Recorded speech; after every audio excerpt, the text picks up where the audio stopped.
आज के जो हमारे मेहमान हैं, भारत निर्माण में इनका बड़ा योगदान है। गांव को शहरों से जोड़कर सपनों को रास्ता दिखाया है। अपनी हिम्मत से इन्होंने हौसलों का हाईवे बनाया है। हौसलों का हाईवे, इनकी सोच की रफ्तार को कोई नाप ना सके, ऐसा कोई स्पीडोमीटर नहीं। सफर से सफरिंग, जब सफर पर निकलते हो उसमें सफरिंग होती है। सफर से सफरिंग हटाने वाले हम सफर हैं। ये केवल एक लीडर नहीं, मिलने जा रहे हैं आज आपके से a visionary revolutionary. Please welcome honourable minister of road and transport highway Shri Nitin Gadkari ji. नमस्कार। तो पहले तो सर, आपके स्वागत में मैं इतना मुस्कुराया इसलिए, इतना उत्साहित इसलिए हूं क्योंकि नॉन पॉलिटिकल चर्चा आज आपसे करने वाला हूं। और नॉर्मली अगर कोई पॉलिटिकल लीडर होता है तो हमारे सवाल थोड़े तीखे होते हैं। बड़ी कोशिश कर रहा हूं, आपसे तीखे सवाल कर नहीं पाता हूं क्योंकि आपका कॉन्ट्रीब्यूशन इतना अमेजिंग है। मीठा सवाल पहला है आपसे।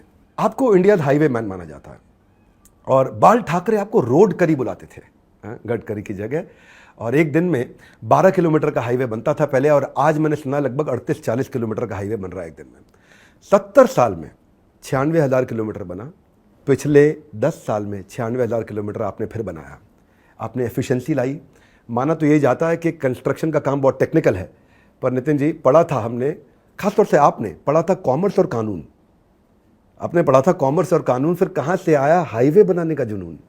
तो यहाँ से मैं शुरू करना चाहता हूँ, ये हाईवे जुनून की तरह कैसे बनाते हैं आप? जुनून ऐसा हुआ है कि मैं जब मंत्री था, जब 95-2000 में, तो मुंबई में 55 flyover, Worli Bandra sea link project, Mumbai Pune express highway, ये प्रोजेक्ट बनाने का मुझे सौभाग्य मिला। तब हमारे नेता Gopinath Munde ji deputy chief minister थे। तो पहले मंत्रिमंडल में नहीं था, बाद में मैं आया तो उनके पास 2 डिपार्टमेंट खाली थे, एक पावर का और एक रोड का। तो उन्होंने मुझे कहा, तुमको क्या चाहिए नितिन? मैंने बोला, आप जो देंगे वो काम करूँगा। बोले, ये इंद्रौन का उस समय पावर प्रोजेक्ट का लफड़ा चल रहा है, तो मुझे लगता है आप रोड का करो तो ज़्यादा अच्छा है। मुझे, आप जो बोलोगे। तो रोड का दिया। मैं PW मिनिस्टर बना।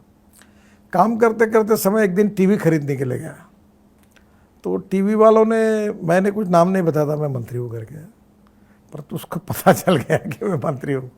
तो उसने कहा, अभी नया पीस नहीं है, नया पीस आने के बाद आपको देता हूँ, क्योंकि मैंने इंस्टॉलमेंट पर टीवी खरीदना था। तो उसका नया पीस कभी आया ही नहीं, तो कारण समझ लो आप क्या है। तो फिर मुझे एक बार आया समझ में कि भाई टीवी अगर इंस्टॉलमेंट पे मिलता है तो रोड, टनल और ब्रिज क्यों नहीं मिलेगा। वो आइडिया ने मुझे इंस्पायर किया और देश का पहला BOT PPP project Thane Bhiwandi bypass मैंने बनाया।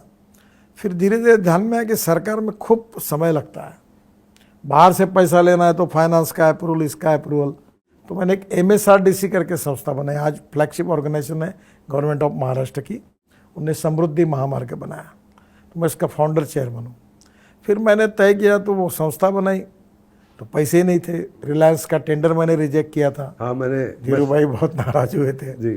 तो मैं तब कहते, लोग हंसते थे मुझे कि वो 4 लोगों में लोएस्ट थे, उनको देना था। 3600 करोड़ का था, यानी आज का 40-50 हज़ार करोड़ का। और मैंने कहा, नहीं, हम बनाएंगे। आपने 2000 करोड़ उसमें बचा लिया। 1600 करोड़ में बना, 2000 करोड़ में 20,000 करोड़ बच गए। और उस अनुभव से मुझे लगा कि वे पब्लिक प्राइवेट इन्वेस्टमेंट से रोड, ब्रिजेस, टनल बन सकती है।